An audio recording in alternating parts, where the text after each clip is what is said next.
I'm in the Honda and I'm going to listen to it in here with you. Yesterday it went from 5 hours. Today was 2.5 to 3, I think. So I guess that's good. I feel nervous starting this up because I don't want to take it apart again and I want it to work. Here we go. Oh, fuck. That was some weird ass noise. Good morning. We're going to go ahead and do a valve lash adjustment on a 2009 Honda CRV. I went ahead and watched all the YouTube videos I could. I did read some Reddit. I did some Chat GPT, some Grok, which are AI tools. I did this yesterday, and so I made one mistake, which I'll talk about later. You have to watch the video. So let's do what the professionals do. We wear a microphone so you can hear me. There was one video, they tortured the guy, he couldn't hear anything. So let's do that. So the tools I'm going to use, it's kind of a messy business. So I've got some basic parts cleaner. I've got a big thing of rags. I found out that everything's greasy, oily, makes total sense. I've got my ratchets, my socket set, that is, with a couple extensions. We've got the smaller extension, medium, and the really long extension. That's for the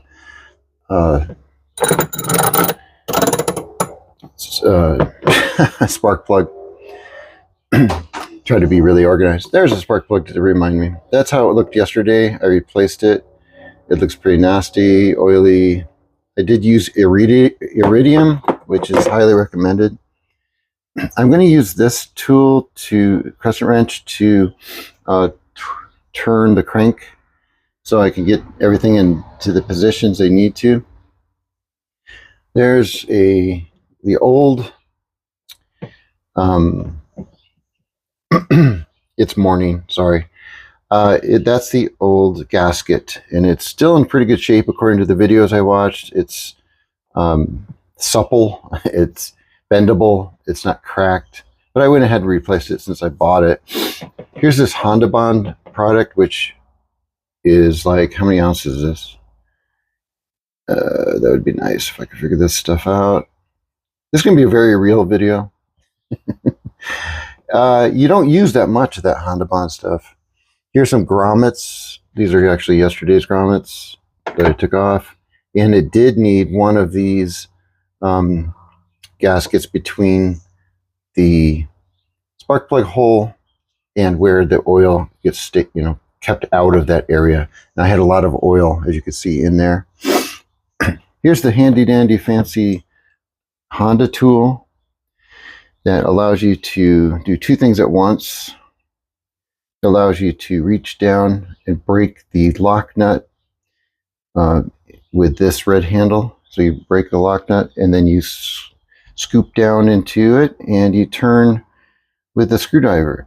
Now, you can tell I'm not too young, but here's the old system. And I would recommend having this. It actually makes some sense to use the old system by holding the lock nut with the 10 millimeter and using a screwdriver to do the adjustment. And the reason that is because you're getting so fancy in a sense, and if you're not a professional like me, then you might want to even do it this way. I went ahead and took off this ridiculously large amount of feeler gauges, which I'll never ever use. I probably even want to trash those. I mean, honestly, I'm not going to do anything with these. I'm going to do that for drama's sake right now.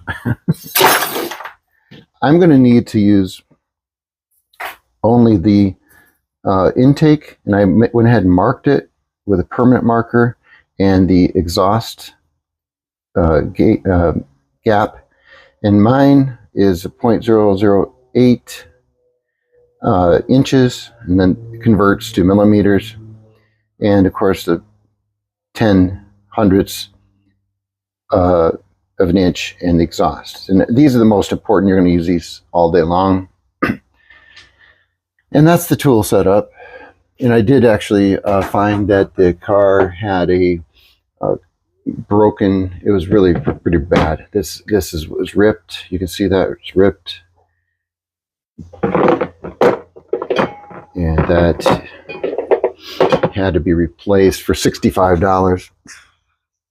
So you might get in here and find that things are not what you want. First step is take off the negative terminal off the battery so you're not hurting yourself or the engine. And you can kind of see in general, it looks pretty clean because I wiped everything down. It didn't look that great before. And then you're going to be peeking through the side over here, which is really hard for every person that makes these videos to find the top dead center. I'll probably just cut away, or should I just show the whole thing? Let's see. If I could find a place to stick this camera. I do a lot of things. Sorry. Let me push pause. Like I said, I watched every video I could find on YouTube. And I love YouTube, so why not? I spent probably 2 hours watching videos. They said to take out the dipstick, that you might end up breaking it, that it was plastic. I guess the handle is plastic. I also want to try to mention things that weren't mentioned when I watched it. So, you don't have to take off the oil cap. It can just stay riding along the whole time.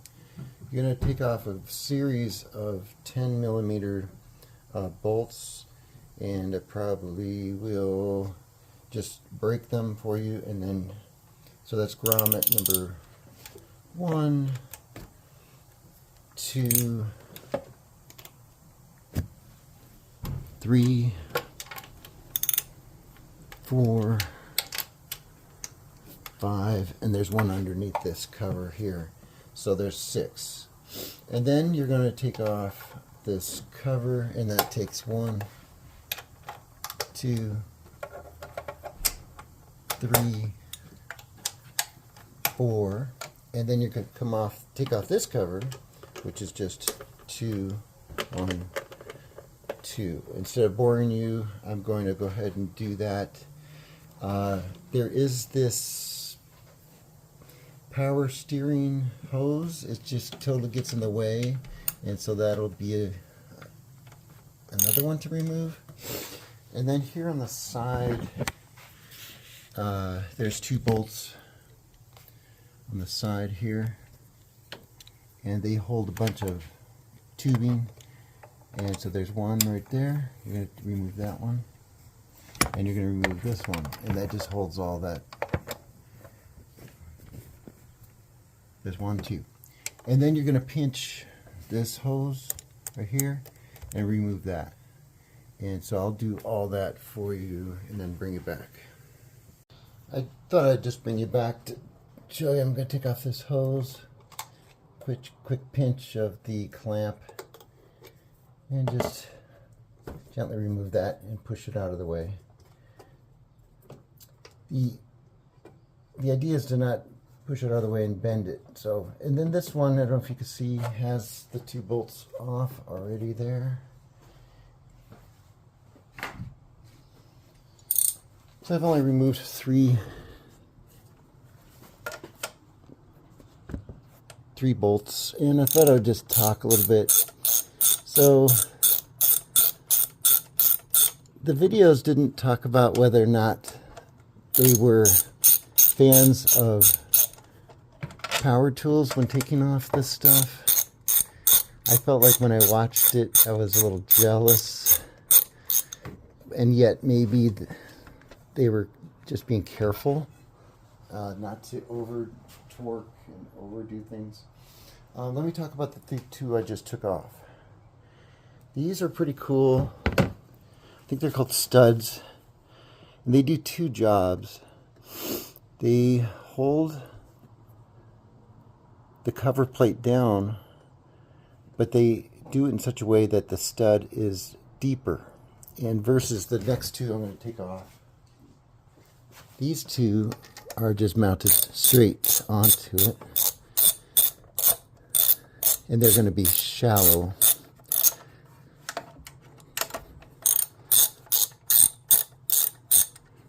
When I turned off the video, I had dropped my phone and I had dropped a bolt, which I retrieved, which is real life, right?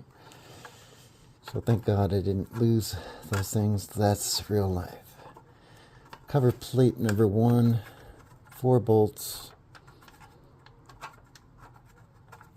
4 nuts. And it looks like that stud is going to want to come off right there. And that's good to show you some reality. So that holds the cover plate on, but it also does a second job of holding the what is this called again? The pack. You hold it down. So let's stick all those together. Coil pack, sorry. And see, you're gonna need to reach in there to get that second number 2 coil. So I'm gonna use my 10, which I said I'm going to use anyways later for the valve clearance. So coil number 2 and 4, there it is. It's holding the second coil down, but also the top of it will hold your cover plate, and that's true for 2 and 4. 2 and 4. Okay, see how 1 and 3 still have a bolt on them? So 1 and 3 still have a bolt, and 2 and 4 don't. So I'm going to take off the coil, all the coils now. And it gets a little tricky because you have bolts that don't look like each other. Some cars, it would be all 4 bolts look the same. But in this case, you're going to have 2 that look the same and 2 that don't. It was recommended by a video that if you had a magnetic tray to put everything in, that sounds amazing. I don't even know where a magnetic tray is sold. I've never seen one in person, but it sounds like a great idea. I used to work with an engineer, not work with him, work on cars with him a little bit, and he said he wanted to stick everything back in the same holes that it came from. Okay, so all 4 coils are loose, and so we could pop those out gently on.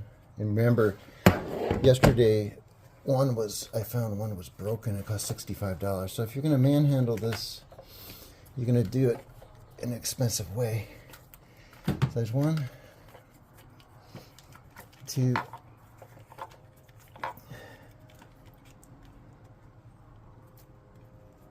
and this one I had to shove down in there.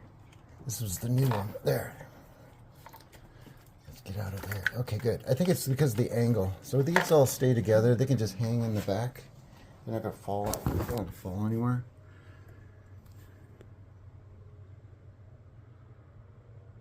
Let's see here. Okay. They're just hanging out back there. Now we're going to do the 6 grommets. Actually, you know what? I'm going to take out the spark plugs now. And I have my long extension. And it appears like it's not even labeled, if you can believe this. Can you believe that? It's not even labeled as to what size. Okay, so can you see what I'm doing here? Yeah. So gently remove all 4 spark plugs. I didn't do that yesterday. That's why I'm doing this a second time today. And that's embarrassing but true. So I tried to do the valve lash adjustment with the spark plugs in. And you probably turned off the video because you're like, this guy doesn't know what he's doing. I think you're going to make mistakes too. be gentle. There we go. Beautiful brand new spark plug. And you don't want to damage the tip of it, of course. It's been factory measured. We used to have to gap a spark plug. I believe there's a sticker in here that says don't gap. So they don't want you to even mess with it at all. I don't know why they wouldn't want you to just check it, but I guess it says no gap, so don't touch it. Okay, spark plug number 2. I think some fancy guys have magnet. This seems to grip it real solid, and look how clean that is, of course. There's number 2. And part of making a video is just like making sure I'm talking through the procedure for myself. I hope you benefit, but I'm already benefiting. I'm already benefiting because I made a mistake yesterday, and I think if I had talked it through to you, the viewer, I might have been okay. There's number 3, looking clean and new, of course. And oh, I forgot to say, I bought a shop light, which I'll show you in just a second. And the shop light was $7, circular shop light at Walmart. And the bulb, I think, was 10 or something. Oh no, it was a pack of 4. That's what it was. But they did want to sell me a 175 watt bulb for $10. I used an 80 watt bulb. And I'll just show this to you because you want to see. Clean and new. Okay. Alright, so what am I talking about? I'm talking about this shop light. And thank you for blinding you. I'm sorry. And that, you got to be able to see what you're doing. It's a beautiful sunny day in California, but it's windy out there. And I didn't want to mess with things. And as I took that off, you can see a little debris forming on the valve cover. And that stuff you can't have go inside. So I got a big box of rags, so I might as well use it. I'm just going to cover that right now. And I did not see that in any video. I'm going to lay that in there so nothing goes down inside. And I'm done with the spark plugs. Back to my 10mm, of course. Okay, so now we're back to 6 Wallace and Gromit. You remember that cartoon? Claymation from England. That was really weird. So there's what's going to happen is I'm going to pry that up in just a minute. Let me get this other cover plate off too. You know, I know it's a little boring, but there's things that come up that we can talk about without being, trying to be super edity and super fancy. This should come right off, and that's I love this one. The great thing is you're going to later remember to put this rubber insert into this hole. Okay, so just remember when you're lining it up, we'll talk about that later. But that rubber insert is a guide, and it does a good job, as all guides should. So now you can see my grommet, and I'm going to use a screwdriver in a second to get that up. That's a brand new one because I did this yesterday, as I said. I think I have a fair amount of confidence today that things are going to go right because I did it yesterday. It took me an embarrassingly long amount of time to do this yesterday. Since you are watching the video, you want to know, right? It took me about 5 hours. I think I took some breaks. One of the videos I saw, he started in the back, so I probably should have followed those directions. But if you're like me, you're not going to do everything perfectly.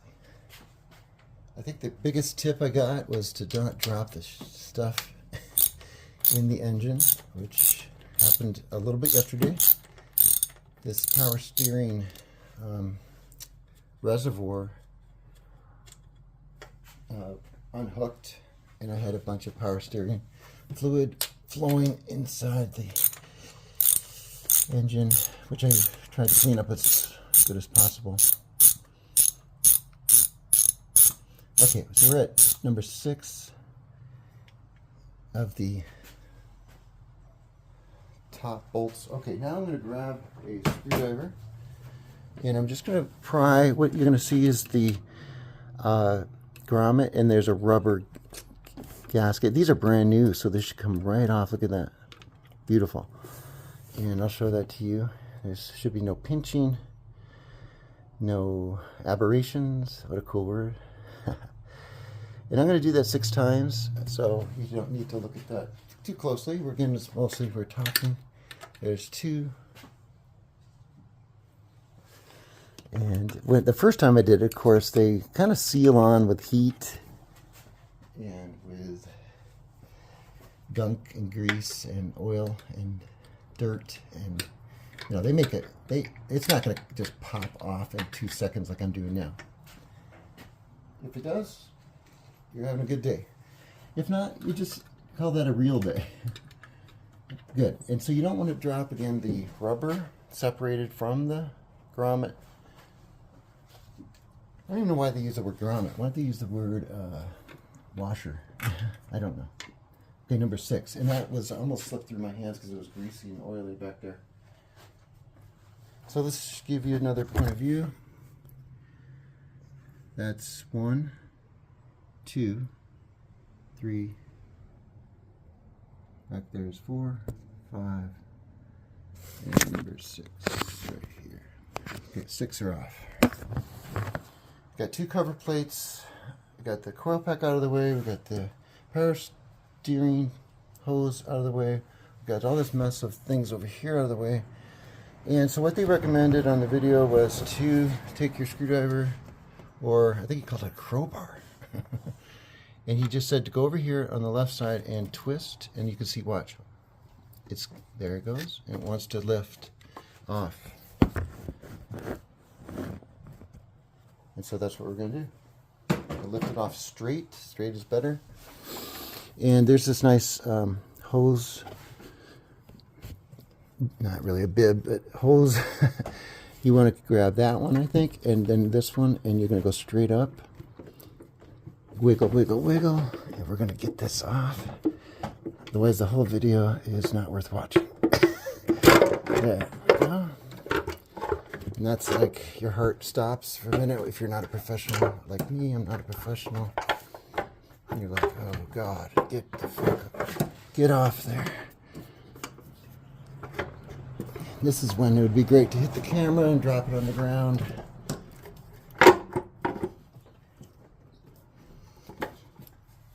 Straight off, please. Oh, this hose. Push that back.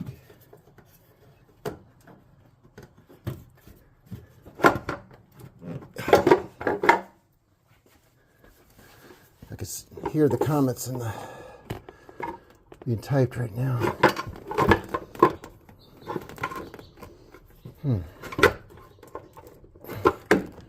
Well, this is in the way. It wasn't so much yesterday.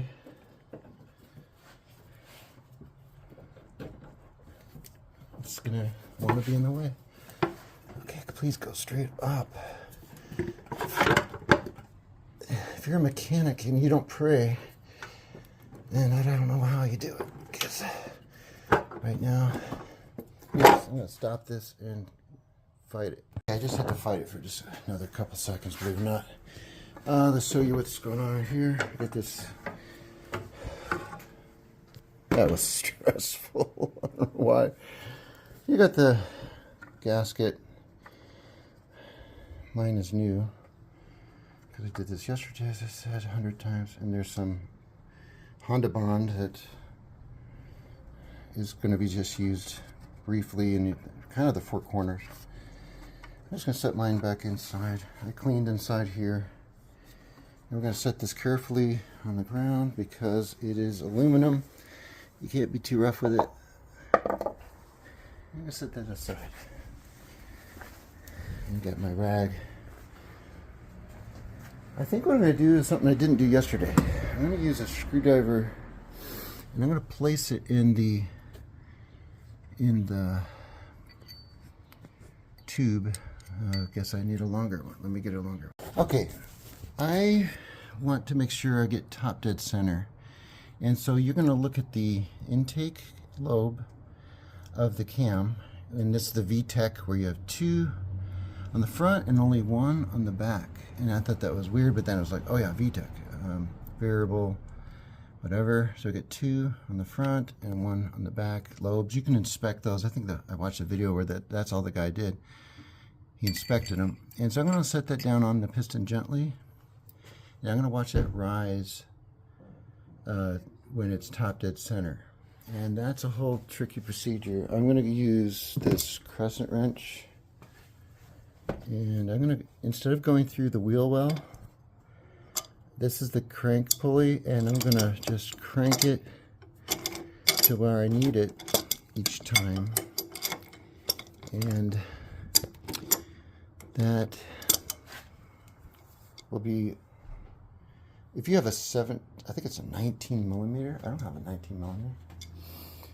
So I'm going to use this crescent wrench. But if you had a 19, good luck fitting it in there anyways. That's why I'm using this. If you had a 19 socket, you're going to bang into all kinds of things. And there, see how it spun? And then if I spin it, we're going to try to get top dead center. So how many hands do I have here? So we're going to try to go, let's get the light on there. And we're looking for the arrow. And the arrow is out to the right. If you can see it. Again, this is like octopus mechanic. It is right. There's an arrow right there. Wow. And it's pointing. So it needs to point straight up. So I'm going to be cranking this and I'll save you the drama and come right back. I went ahead and found a smaller crescent wrench to get on that crank bolt. And of course, you gotta hand it to these guys. They can do everything with videoing and knowing what they're talking about. Okay, is that too loose? Okay, that's too loose. Let's go tighter a little bit. I just want to be able to crank that without drama, because you gotta keep spinning it, and it's almost like, without the spark plugs in there, it's almost like you could do it, seems like by hand. Okay, let me come back. Okay, so we're back to the original crescent wrench. That's life too, isn't it? Oh, I think I'm going to find a better way 10 minutes later. No, what I was doing is the best way. So I'm just rotating it clockwise. See that? And that affects where the timing chain, see, it looks like a chain, like a bicycle chain, affects where the position is. So let me get it to top dead center. Okay, this is a pretty good view, and Octopus Mechanic is going to try to rotate and video. I got the light source on it while I'm fighting this. Okay, ready? Rotate, ready? There it goes. See that spinning? That's awesome. And I'm going to do that for another half hour. Just kidding. I'll be right back when that arrow is pointing straight up. Okay, new system. Well, we've been gone. Got a cheater pipe. That's a good view, huh? All the way down to that 19 socket. And I'm just going to go clicky click. Okay, the unfolding drama of getting that arrow to point straight up is about to happen.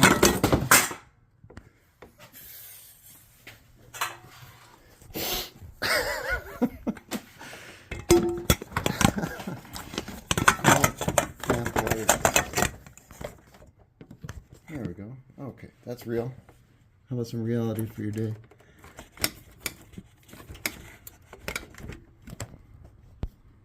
The arrow, it's got an orange mess next to it. Okay, we're getting there.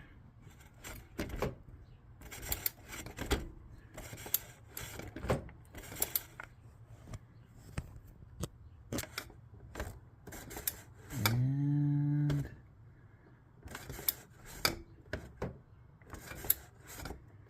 I don't want to go too far, otherwise you're going to have to go all the way around again. So I think that's what they call top dead center. Okay, now it's the valve adjustment. You sucker. Not you, but the damn light. Unreal. Lamp light. Oh, that's why it's $7? Oh, I didn't know. Okay, so remember we have our feeler gauges, intake and exhaust. We have our special tool, and we have our old school tool, and we have our old school wrench. Okay, so do I feel brave enough to do this on camera? Let's see. We're going to take, of course, the feeler gauge first. Intake is in the front. These two are the intake. There's the, I don't think this did anything for me. It's supposed to raise up and show me. And the cam lobe was another clue that you're at top dead center. I honestly don't see it pointing in a special way. This one looks like it's sticking up. This one doesn't, it's not sticking up. And then I told you that the arrow is pointing straight up. Okay, well, we got the .008 feeler gauge. Okay, here we go.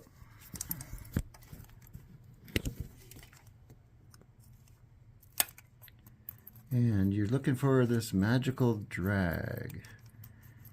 And the guy kept saying the front intake will tend to be looser, and the back exhaust will be tighter. Gosh, it's back there. As far as filming, I can reach it. All right, remember there's two.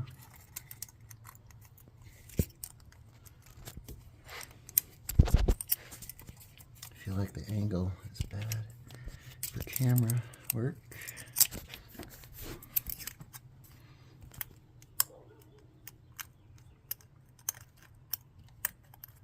There. You know, so this guy going back and forth 50 times. It's a feel. Yeah, it feels fine. It feels like it's rubbing, barely, slightly. And that's what you want. And so that's why this whole procedure of, like, Hondas are really pretty amazing, right?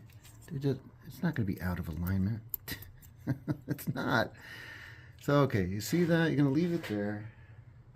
Because I only have 8 hands for this. We're going to stick the fancy tool. Let's go fancy tool. And we're going to lock it onto the lock nut. And we got the screwdriver in place. And we're going to unlock the lock nut by spinning this. And you're going to crank this red handle. If you have no room, then you have to spin it. Let's get that out of there. Doesn't help anything. Thought it might. It's one of the, well, I didn't get my ideas from me. I got it from another video. Okay, so the specialized tool is going to go on the lock nut. And filming it is like they're going to have to come up with a special tool for filming and adjustment. Okay, let me see how embarrassing this has got to be. Okay, let me bring it back.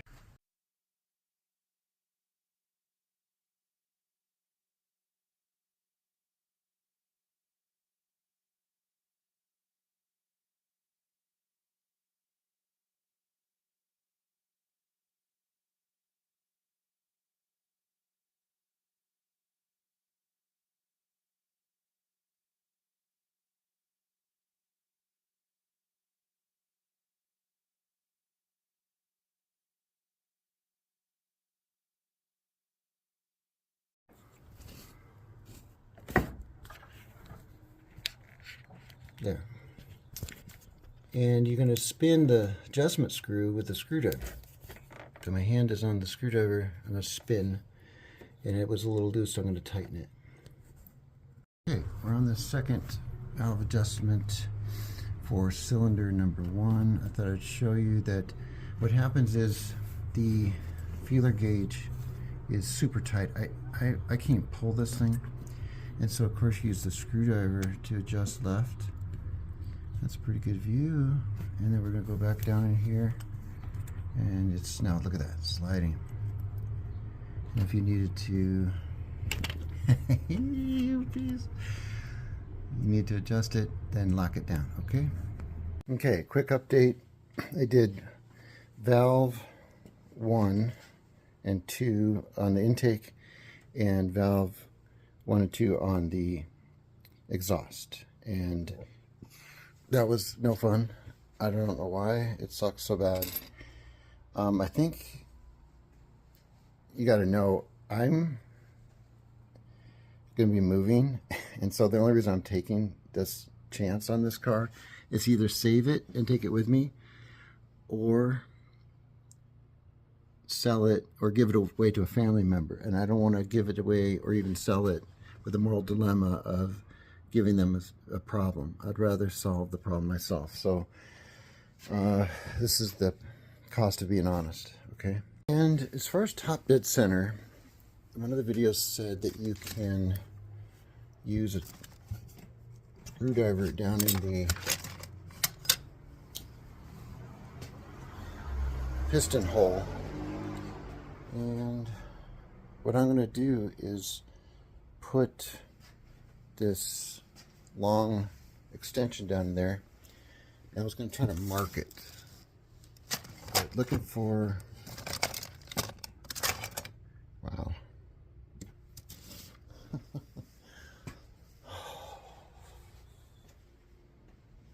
Misplacing things. This doesn't get any more real than this, I don't think. The idea here is that I've put this long extension down into the piston hole, and I'm going to mark. You can kind of see it lines up right there with that bottom of this part. And so that would be, I'm trying to go for consistency, right? And so what I'm going to do now is you're going to go from 1, okay? Remember, you don't go to 2, you go to 3. So this is the third hole. And if I put that down in there now, and I haven't moved the crank, it's going to drop way down inside. And I'm going to lift it so it just matches that mark. Of course, people want to mow their lawn now. I don't know if you can hear me.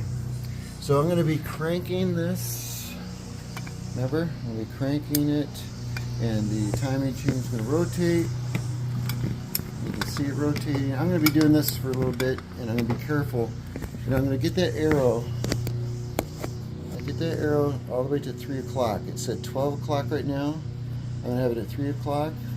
So it goes, the order is 1 is 12 o'clock. 3 is 3 o'clock.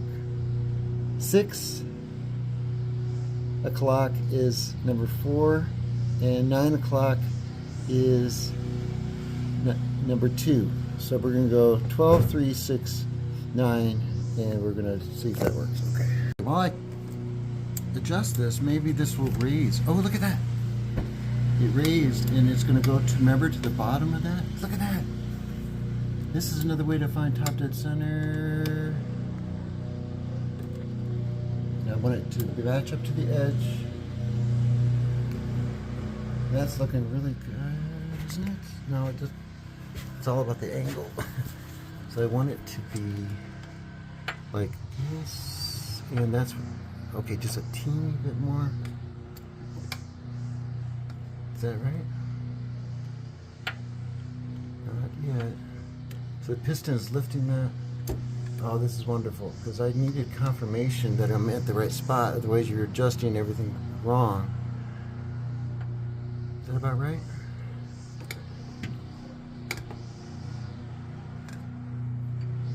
Okay, that's one confirmation. The other is this ridiculous feeling that you're pointing the arrow to 3. And there's the arrow. And there should be some marks in the inside that are pointing at each other.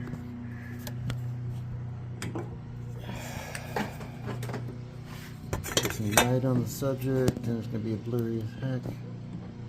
There should be some marks in there. But that arrow is looking pretty good, and that piston is raised, top dead center, and there should be, I'm trying to say that there's another mark on the wheel, but we'll see. Quick tip, I was pointing this thing backwards, and then I finally reversed it and then tightened down that wing nut so I can get better light. Better light is great. I don't think I need this in here anymore. I don't want to forget it. All right, sorry if it's a little confusing here. Okay, see, it goes 1, 2, we're at 3. 3 o'clock. Okay, let's see if we can show you something here. This fancy tool, we're going to go down in there, and we're going to be breaking the lock nut. I'm not going to do that until I stick my feeler gauge inside. We're going to see how it feels anyways. Yeah, let's forget the tool for just half a second. We're going to get this nice shadow. Wow, you were really a shadow maker, really? For real? I got the light. Seriously? Okay, let's do this one you can see. Put the feeler gauge in there, and it's tight as hell, which is good. Let me adjust that. Okay. Okay, I didn't see this on any other video, but I slammed it down tight on top of that feeler gauge so you can't even move. And I wanted to do that so you can't see me pulling, but I can't even get that out of there. Obviously, I did that because I know now it's too tight. I'm going to take the screwdriver and adjust it and back it off to the left and check it, back it off, check it. Ooh, see, you get a little bit of motion there. I'm going to back it off a little bit more. And ooh, that's feeling good, because what it feels good is it's rubbing without super amount of resistance. That's probably the best part of the video, I can tell you, because if I keep turning this screwdriver left, it should just like almost want to slide and fall out, except actually real life is that feels still good. So I'm going to lock that down because that is what I was told. The resistance in here is in the proper gap setting. Okay, let's tighten that down now. I'm doing the same exact thing here. I slammed it all tight. I can't even move this feeler gauge whatsoever. And then if I back it off, see, it even wiggled. And then I'm gonna slide it back and forth, and that's gonna be backing off the tightness to, it's not loose, but exactly where it needs to rub. So that's my new procedure. I'm gonna just keep doing it. I'll give you an emotional update. I've done valves on 1 and 3, and I'm feeling pretty good. I mean, that sounds like half of the valve adjustments, because there's only 4 pistons, and I took a little break. I feel happier. I think I started off scared, literally.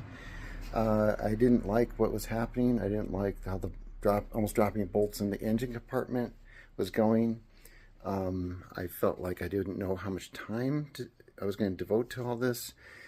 I don't mind spending all day on it, but you hit these energy lows, and I don't want to eat right now. I'm bending over and leaning on my stomach, and I don't want to be burping and all kinds of stuff.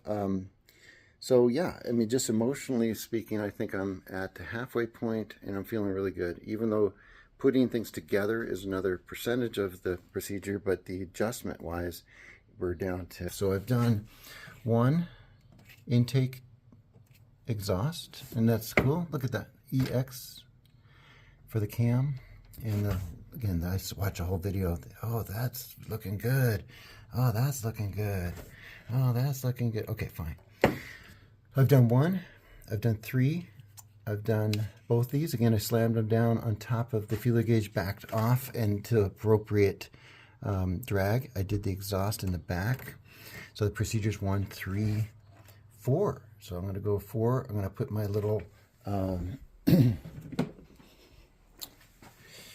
not little, but this thing down in there. I'm gonna make it come up to that level right there. If I did that now, let's see what would happen. I would let go and drop it. Damn, that would be the worst of the worst. So I'll bring it back. I'll be cranking this cheater bar after I get that tool out of the engine.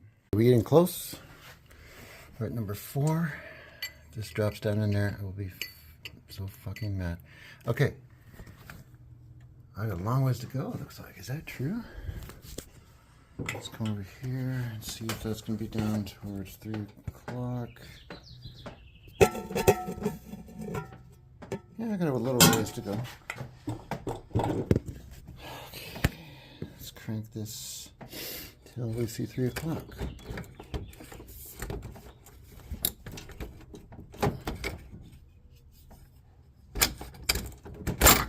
Yeah, stop. This is going to just be the coolest way to show you top dead center.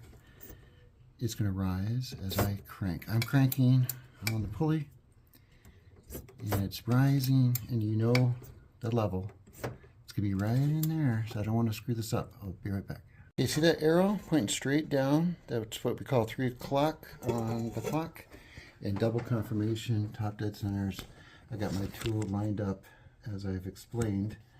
So what that means is we're going to be in the 4th cylinder, and we're going to be doing the valve adjustment to the intake right here. These two are here, this one and this one. I can get my feeler gauge. Remember to not get the wrong one. For this one, it's always, oh, the speaker system just dropped the engine. The sound test, the other piece fell down in, maybe it's just on top of the splash cover way at the bottom, but let's test this out. Last one, we're trying to get that thing to 9 o'clock, and I'll show you also my double confirmation. This has happened 5 times. So let's get some reality up in this place. Ah, this is so fun. Okay.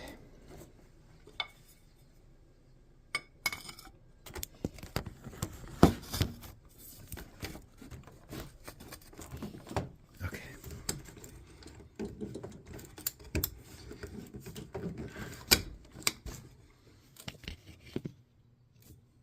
Is it already there? No, let's see.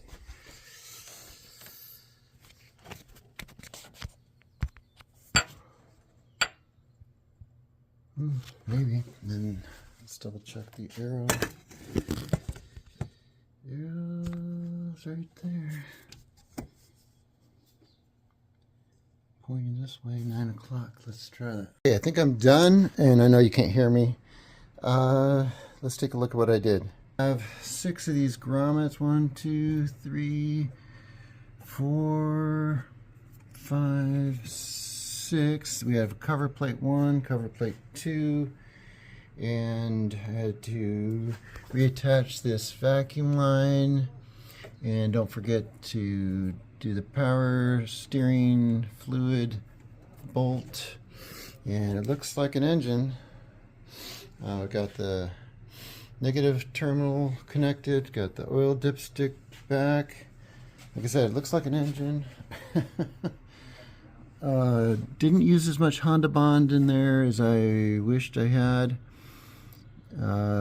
but the one guy said let the gasket do the work, and I'm at this point doing them 2 days in a row.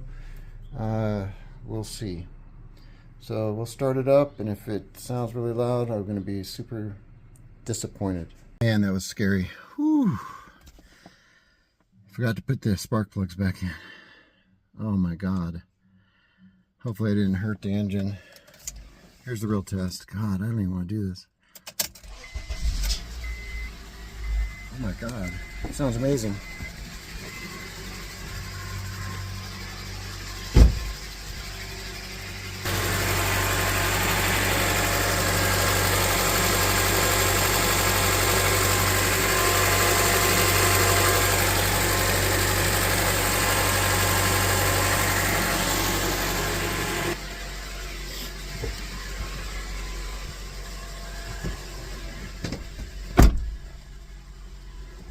Oh my god. Turn this.